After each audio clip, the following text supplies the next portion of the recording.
I am the ocean. I'm water. I'm most of this planet. I shaped it. Every stream, every cloud, and every raindrop, it all comes back to me. One way or another, every living thing here needs me. I'm the source. I'm what they crawled out of. Humans, they're no different. I don't owe them a thing.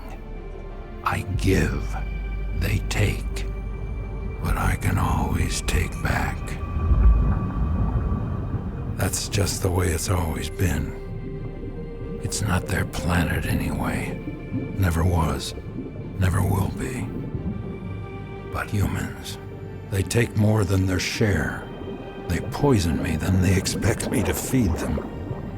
Well, it doesn't work that way. If humans want to exist in nature with me and off of me, I suggest they listen close. I'm only going to say this once.